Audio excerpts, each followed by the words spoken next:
everyone, Granny Tales time again. It's Easter Saturday night. I have my bunny ears on, as you can see.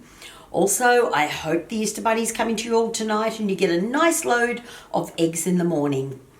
Our story tonight is called The Tale of Tom Kitten and Jemima Puddle-Duck. Once upon a time there were 3 little kittens and their names were Mittens, Tom Kitten and Moppet. They had dear little coats of their own and they tumbled around about the doorstep and played in the dust. I do wish Mrs. Twitchett would keep her kittens in order, quacked Jemima Puddle-Duck. One day their mother, Mrs. Tabitha Twitchett, expected friends to tea, so she fetched her kittens indoors to wash and dress them before her visitors arrived. First she scrubbed their faces, then she brushed their fur. She dressed Mittens and Moppet in clean pinafores. Then it was Tom's turn. Goodness me, I had not realised quite how much you have grown, sighed Mrs. Tabitha Twitchett, as several buttons burst off. She sewed the buttons back on again, and Tom was squeezed into his best suit. Now keep your frocks clean, children, said Mrs. Tabitha Twitchett. You must walk on your hind legs, keep away from the dirty ash pit and from the pigsty, and the puddle ducks, she continued. Then she let the kittens out into the garden to be out of the way. Let's climb up the rockery and sit on the garden wall, suggested Moppet eagerly. Moppet's white tucker fell down onto the road. Never mind, she said, we can fetch it later. Now, where's Tom? He's still down there, said Mittens, pointing to the rockery below them. Tom was in pieces when he reached the top of the wall. His hat fell off and the rest of his buttons burst. While Mittens and Moppet tried to pull him together, there was a pit-pat, paddle-pat, and 3 puddle ducks came along the road. They caught sight of the kitten's clothes lying on the bottom of the wall. Rather fetching, don't you agree, Jemima? Asked Rebecca as she tried on Tom's hat. Mittens laughed so much that she fell off the wall. Moppet and Tom followed her down. Come and help me to dress Tom, said Moppet to Mr. Drake Puddle-Duck. But Mr. Drake put Tom's clothes on himself.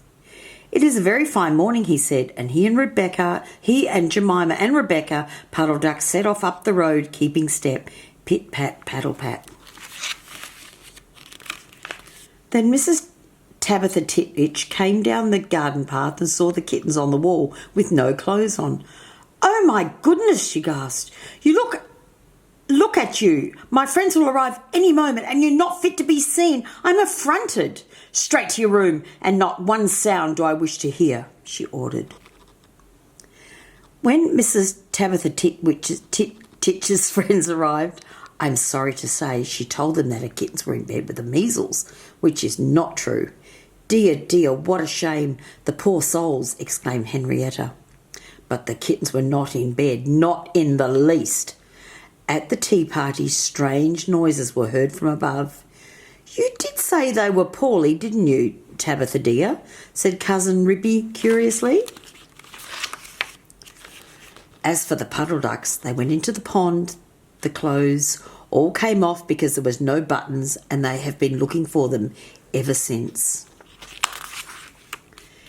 Indeed, Jemima was no better at finding things when she was at hiding them. She'd often tried to hide her eggs, but they were always found and carried off. No one believed that Jemima had the patience to sit on her eggs. Poor Jemima became quite desperate. I will hatch my own eggs if I have to make a nest right away from the farm, she said.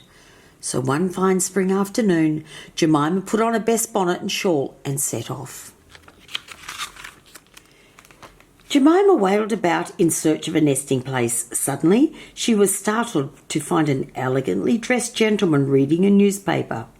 I'm trying to find a convenient dry nesting place that I may sit on my eggs, said Jemima. Indeed. How interesting. As to a nest, there is no difficulty. I have a sack full of feathers in my woodshed, said the bushy, long-tailed gentleman. He opened the door to show Jemima. You will be in nobody's way. You may sit there as long as you like, he assured her. Goodness, thought Jemima, I've never seen so many feathers in the one place. Very comfortable, though, and perfect for making my nest so warm, so dry. The sandy-whiskered gentleman promised to take great care of Jemima's nest until she came back again the next day. Jemima Puddle-Duck came every afternoon and laid 9 eggs in the nest. The foxy gentleman admired them immensely. At last, Jemima told the gentleman she was ready to sit on her eggs until they hatched. "Madame," he said, "before you commence your tedious sitting, I intend to give you a treat. Let me have a dinner party all to ourselves. May I ask you to bring some herbs from the farm garden and make a savoury omelette? I will provide lard for the the omelette." Jemima Puddle-Duck was a simpleton. She quite unsuspectedly went around nibbling snippets off all the different sorts of herbs that are used for stuffing roast duck. "What are you doing with those onions?" asked Kep the collie dog. "And where do you go every afternoon by yourself?" Gemma told him the whole story. "Now exactly where is your nest?" inquired Kep suspiciously. Jemima went up the cart road for the last time and flew over the wood. "Come into the house as soon as you've looked at your eggs," ordered the bushy-tailed gentleman rather sharply. Jemima had never heard him speak like that. She felt surprised and uncomfortable. While Jemima was inside, she heard pattering feet around the back of the shed. She became quite much alarmed. "Oh, what shall I do?" she worried. A moment afterwards, there were the most awful noises: barking, baying, growls and howls, squealing and groans. "And I think that is the last we will see of that foxy whiskered gentleman," said Kep.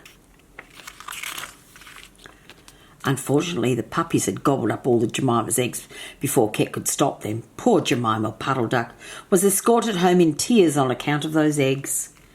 Jemima laid some more eggs in June, and she was allowed to keep them herself, but only 4 of them hatched. She said that it was because of her nerves, but she had always been a bad sitter. That is the end of our story, darlings. Hope you have a good sleep, and I will see you for the next Granny Tales tomorrow, Easter Sunday. Bye.